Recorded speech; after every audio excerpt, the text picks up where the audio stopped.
All right, we are live. This is another episode of Turf Chat. We're trying to bring this back. This is episode number 39, and today we're fortunate to be joined actually by my current Master of Science student, Maureen Kahiu. I'll give a little bit of a background about Maureen. Her story is unique to most of my grad students. She's not someone that went to Penn State and then matriculated into the program. Maureen is currently a Master of Science student at Penn State. She's working on Dollar Spot. We haven't quite determined her project yet, but we're working on that. Prior to coming to Penn State, she got her Bachelor of Science in Environmental Horticulture and Landscaping Technology from the Jomo Kenyatta University of Agriculture and Technology. Did I say that right? Yes. You say it. Jomo Kenyatta University of Agriculture. Good.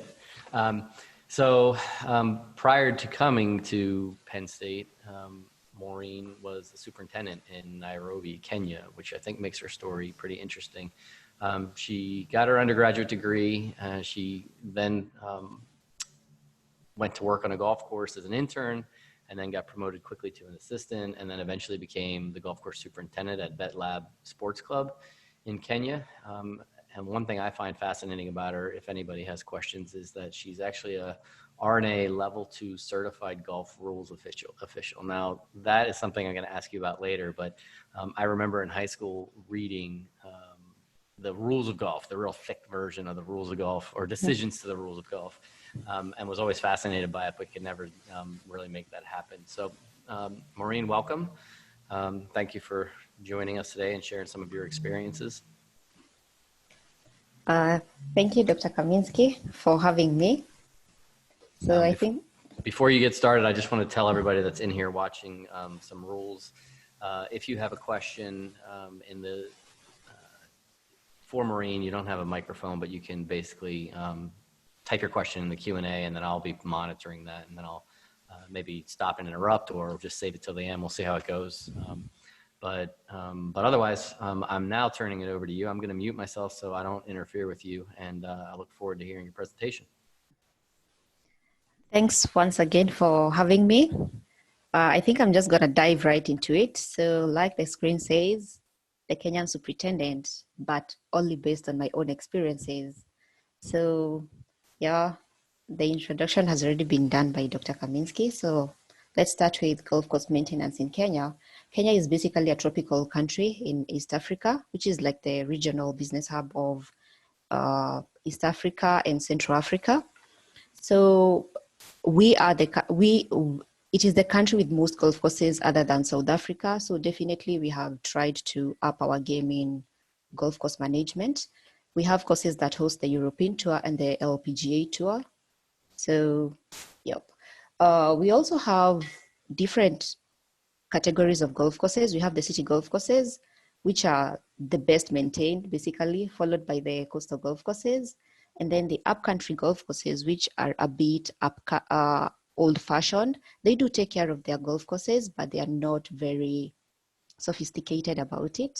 Yeah, so we have about 40 golf courses in total. The basic grass on our greens is creeping bent grass.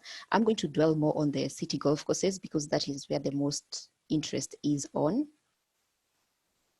Our tees and fairways, no questions asked. It's always Kikuyu grass or indigenous Bermuda grass, which just grows any time of the year, any weather. It basically does well. So for our roughs, we really don't mind what is on the roughs. It's just a mixture of all kinds of grasses, provided there's grass growing on the rough. We really don't take too much into consideration. It's also notable to say that we don't have any links golf courses. All our golf courses are the typical tree-filled golf courses. So moving on to what is the machinery like in Kenya? Basically, all golf courses have Toro or Jacobsen. There are some other brands like Vertidrain, which are only bought for specific stuff like the aeration, but most golf courses have sort of come to an agreement. It's not a discussion, but we all have the same type of machinery so that it's also easy to like bring in spare parts and the like. So I thought I'd mentioned we don't have any turf registered products, so we have to bring in anything we need specifically for golf courses. We don't have a meeting as per se, or an association with other golf course superintendents, but we do meet very regularly, especially before the big competitions. We meet, go through the golf course, and pick out any issues that there may be, and explain to each other how we handle all the issues in our individual golf courses. That's a picture of one of our meetings. So I was requested to speak about Kikuyu grass, being that my country is where Kikuyu grass comes from. This is a photo of Kikuyu grass 2 days after mowing during the cold season. And I have included some sedges, like I will mention. The long grasses are sedges. So Kikuyu grass, one fun fact is that it is not named after the Kikuyu town, like most people assume. When you search for Kikuyu on Google, I tried this, and you find that they realize the town more. So you tend to think that Kikuyu grass comes from that town. No, it is not the case. Actually, Kikuyu town is just a small section of a place where the Kikuyu tribe is. So this grass is basically found all over the place where the Kikuyu people are, which is the highlands in Kenya. And the highlands begin from around 1700 to 1800 meters above sea level, which is what I've indicated as 5,500 feet of altitude. So Kikuyu grass, as we consider it a warm season grass, but compared to Bermuda, it is more cold tolerant. Yeah, it is more cold tolerant than Bermuda. So it grows in temperatures. I've tried to convert this to Fahrenheit, despite me being used to Celsius. So it grows normally from 50s to 80s. And even when it becomes like extremely cold and it goes to like the 40s, Kikuyu grass doesn't stop growing. It reduces the growth vigor, but it doesn't really stop. So it's not like Bermuda. The experience I've had with the indigenous Bermuda is that it stops growing completely and it turns color. It either becomes brownish or dark brown to blackish color, the indigenous Bermuda that we have. So another aspect to note is that Kikuyu grass doesn't really like lots of nitrogen. You feed it lots of nitrogen, you have risk of scalping. So we always avoided adding any fertilizers to it unless it's very necessary, like on the tee boxes. We actually don't fertilize our fairways, like I will mention a bit later. So one of the main issues with Kikuyu grass that I find, having traveled along most places where the Kikuyu grass is found in different counties, I realized that it has broadleaf weeds, or everywhere, all the time, it always has broadleaf. So that is one of the main challenges, especially if your soil was like stripped out and it doesn't have the topsoil, which has like lots of organic matter. It always struggles to compete with the broadleaves. And also the sedges, like I indicated in my picture, there is a lot of sedges in Kikuyu grass, though they do blend well at times, so you don't even realize it. We also have a problem with termites. I don't think termites are a problem of Kikuyu grass, but a problem with tropical regions. But it is really affected. The termites really damage the roots, and we always almost have to sod the areas again when the damage occurs. We have a problem with moles, but I also think this is just a problem with either our soil or our location, not with our Kikuyu grass. So that's about it. I didn't do too much on Kikuyu grass because there isn't too much that we do. But if you have any questions, I could respond according to how we treat it and what I've seen other people do. Moving on to what I wanted to call the science. So in terms of fertilizer and nutrition, in terms of fertilizers and nutrition, we mostly concentrate on the greens and the tee boxes. For our fairways, like I said, we rarely put anything on it. Unless like it's a really bad area, we don't do anything on it because we end up having scalping. So we basically just mow. For our fairways, mowing is the main maintenance bit of it. For tee boxes, we do tobacco dust. I was explaining this the other time that tobacco dust is a waste that comes from cigarette manufacturing companies, and they want a place to dispose of the dust, because if it is left out, people will use it like people use marijuana. So we have an agreement with them. We pay for the transport, which is quite high, and the security, it comes, gets dumped, and we spread it, and it works for us. Like on the bottom right, I don't know if it's your right or left, but one of the ends where you can see black stuff on the picture, that is tobacco dust. It works really well on the Kikuyu grass. It doesn't cause too much growth, so it's like a slow release mechanism, and it doesn't, when it doesn't cause too much growth, we don't have scalping. So yeah, we really like it for that. Coming to chemical practices, the most notorious disease that we have for us is dollar spot.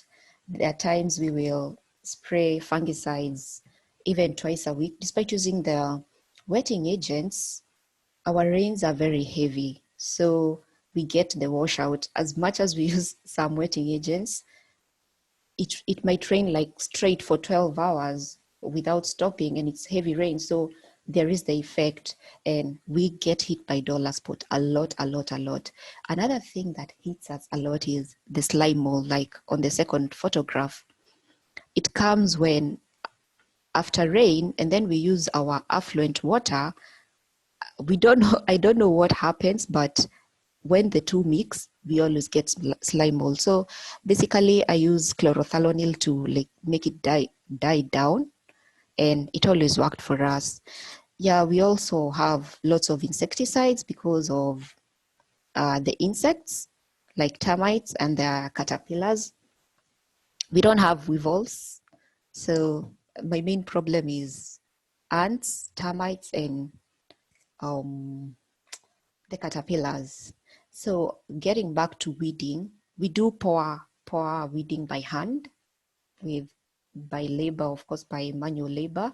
So that is the hardest. It is the hardest thing I've ever had to send people to do, because it takes too much time, and it doesn't get rid of the pour. So at one point sometimes we feel like we'll give up, but they do continue to do it till this day, even after I left. So for the Hey, other, Maureen, I had a question for you. How many employees would you have on your golf course? we were 34.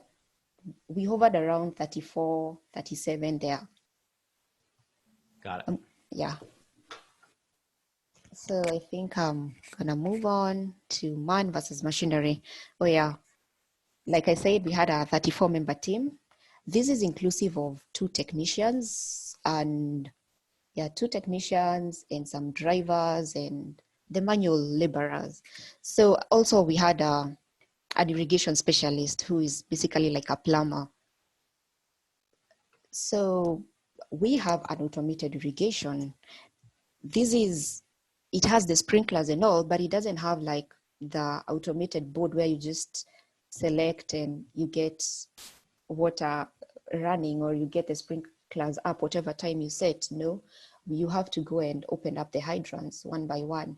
We have golf courses that have the automated one, although not for the greens.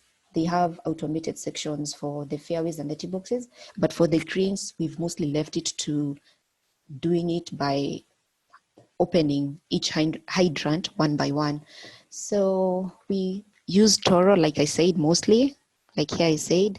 For the pipes and all that stuff, we use locally made stuff, which is really good because we have a really good horticultural industry. So the quality is really up there. So by man versus machinery, what I mean is, sometimes, in my opinion, sometimes machinery fails us and man comes into place. So this photo on the top, on the right top, I don't know if it's your right or your left. Forgive me with the directions.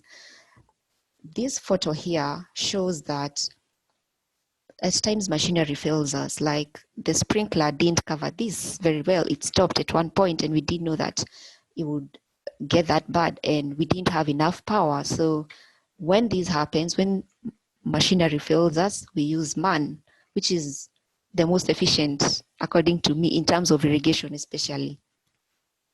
So basically we have Toro machines, like I said, we have the fairway mowers, the green mowers. What happens is that we have them in low quantity as compared to many other golf courses in other places in the world. So say for like the fairway mowers, you'll have a golf course have 3 or 4 fairway mowers, but it works okay. I've never had an issue with the fairway mowers. Also for the greens mowers, you'll find a golf course with like 3, 4. Okay, some have up to 10, but the main number is 4, 5 green mowers. We also use a lot of tractors because of the terrain, and also we don't have really good pads. We've not like tarmacked all our pads in the golf course to maintain the natural feel of the area. We've not tarmacked at all, so we use a lot of tractors. So I'm gonna take you to what I say, necessity is the mother of invention.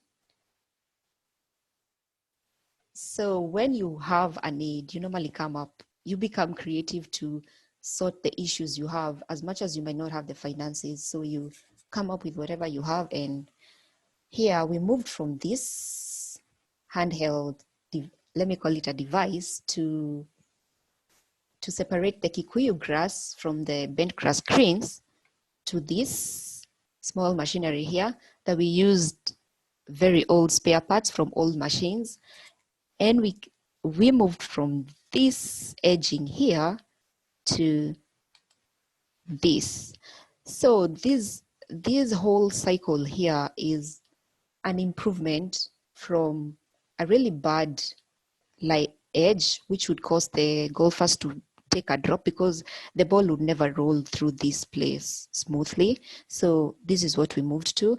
And it also saved us like triple the man hours. The person here would take about 1 to 2 hours doing one green. And this machine here, as small and as tiny as it seems, it would move to like 6, 7 greens by about 1 hour. So I'll then move on to the challenges that I've faced when I was a superintendent or when I was in the golf course industry.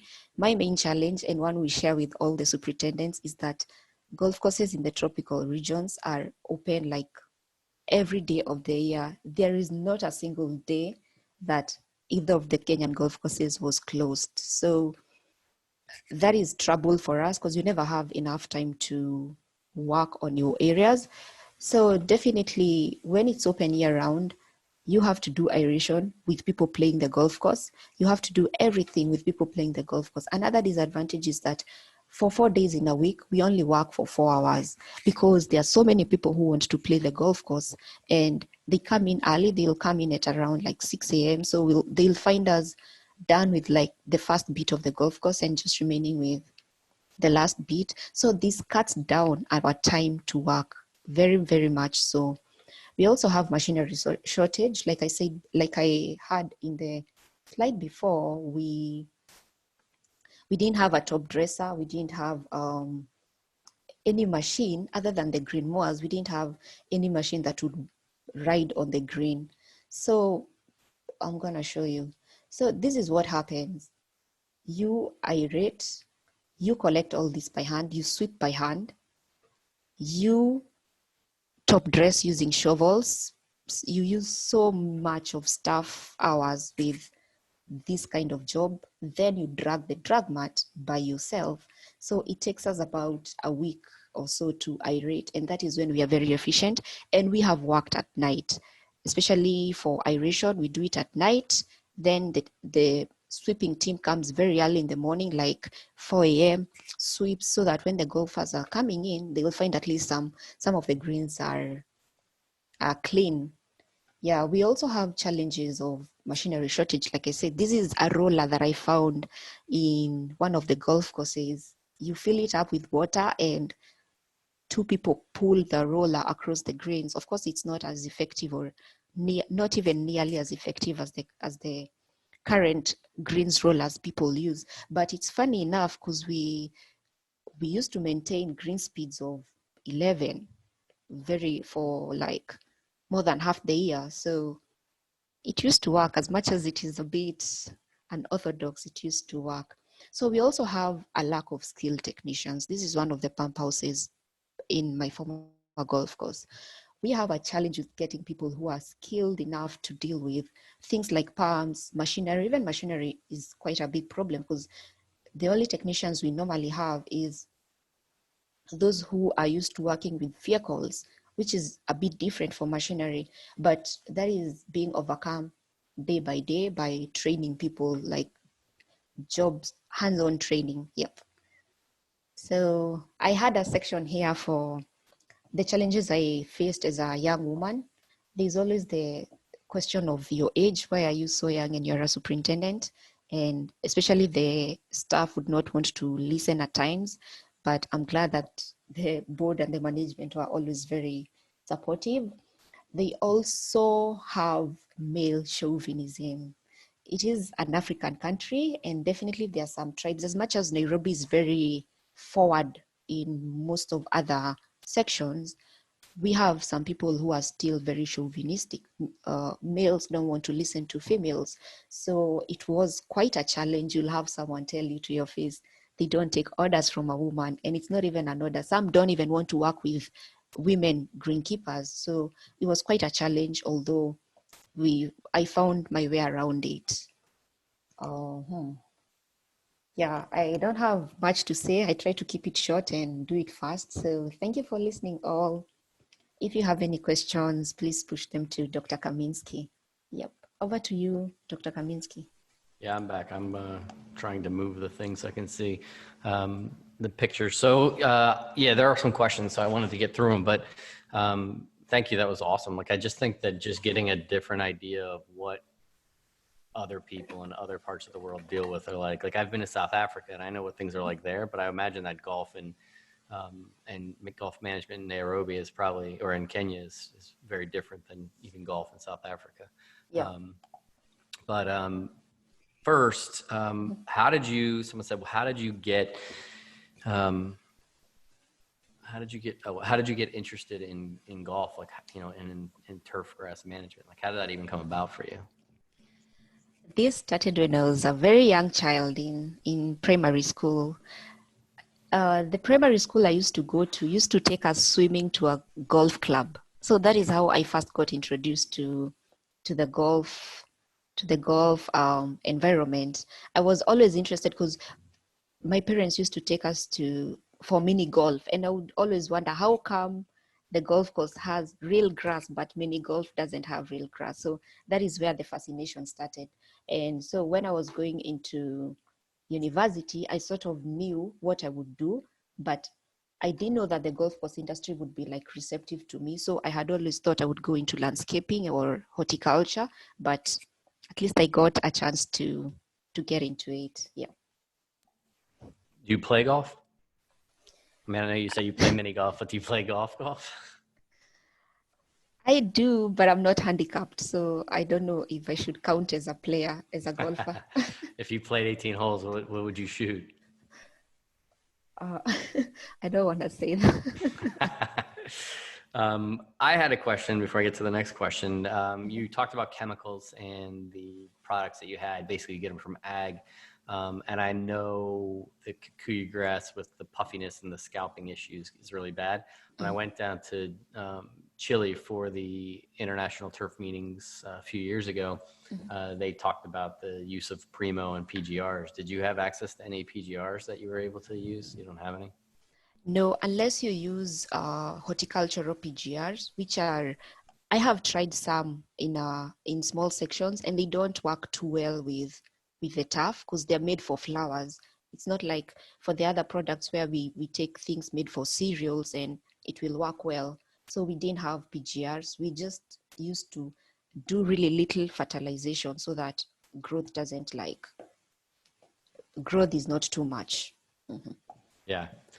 I mean, that was like their only way to keep it from scalping. I mean, it was like they'd say that in the middle of the summer when things were growing, if you mowed it in the morning, it would be like an inch higher, and by the end of the day, it's just a Yes. lot of growth. And I imagine if that's where it's indigenous too, that it's going to proliferate there too. Somebody asked, I guess they saw you speak at the golf course industry show last year, the year before.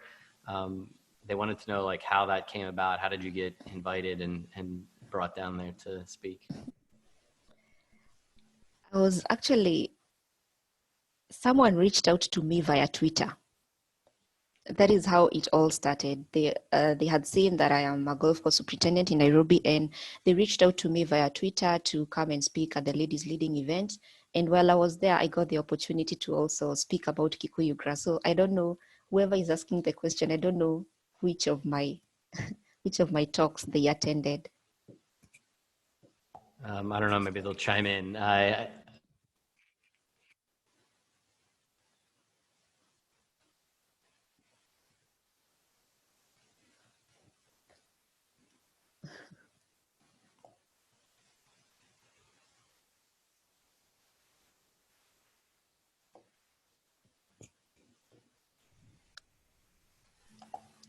You got cut out. I'm back. I think Yes, you're back now.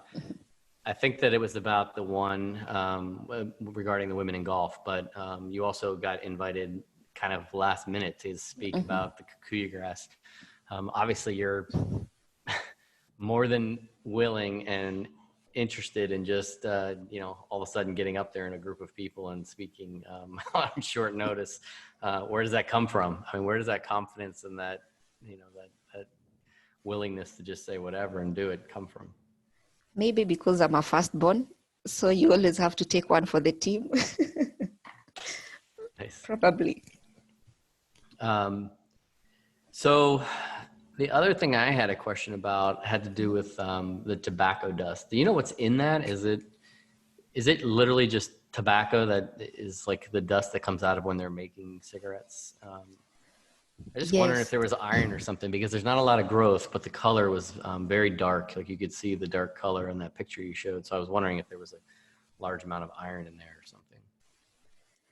Wow, I never really thought of having that analyzed, but I think it's more of nitrogen than iron. I'm not very sure, but I always think it's more than, okay, as much as it has like a lot of, it doesn't have a lot of nitrogen. It's just sort of balanced nitrogen.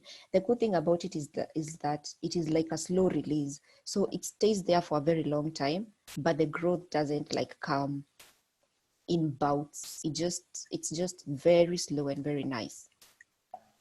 Gotcha. I was trying to look it up to see if I could find out more about it. I should have done that beforehand.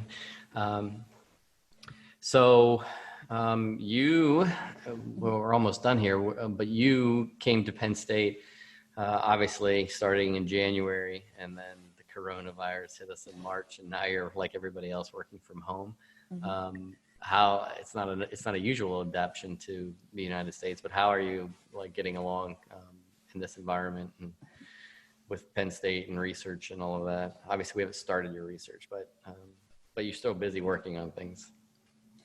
Yes, I would say I've adapted very well, more than I expected, because getting back to school was a challenge, especially like the first month. It was a challenge, like honestly, but like now I'm used to having all the assignments to complete and all that stuff. So in terms of school, well adapted, but now in terms of the weather, I'm still struggling. Honestly, I'm always so overdressed when others are even in plain t-shirts. Yeah, we'll get warm here eventually. We've had a very unusually cold spring so far. I'm really haven't. I mean, we're way behind growing degree days where we should be. But I think we'll get into mid-May, and then all of a sudden it's going to start getting warm. You'll still have chilly mornings, but we'll get up into the 70s and 80s, and then you'll feel a little bit warmer. Finally. But having never been to Kenya, I had no idea what the weather was like, and then I tagged you in that Instagram or that Twitter post, and it was like snowing or hail or something. So I was like, it's not that much different there than here. No, those are just specific areas that are near Mount Kenya, which is like the tallest mountain in Kenya. Yeah. Okay. Well, those were all the questions that we had. It was a great presentation. I appreciate it. And so thank you for taking the time to do it. And thanks for everybody that watched live, or those of you that watched on the replay. We'll put this up on the YouTube video. I will mention a few more talks that are coming up. I think I got to go to my calendar and look. Tomorrow, Brad Jacobowski is going to be showing some irrigation tips and tricks. And then next week, we have 2 talks lined up. We have Josh Lewis, who's a superintendent out in California, and he's going to be talking about the installation of a massive water treatment facility at their golf course, which is pretty unusual. To get around some of the California water shortages and having control of their own water. They're on recycled water, and he's going to talk about how their club built an entire water treatment plant to then take recycled water or brown water, clean it up, and then use it for the golf course. And then on Thursday, the 7th of May, Jody Cunningham is going to be talking about effectively delegating tasks and things to your crew to make you more efficient. So I'm excited to hear that. We'll mix it up a little bit, not just be about turf, but management as well. So with that, I'm going to sign off. And once again, thanks for presenting your talk. I really appreciate it. Thank you too.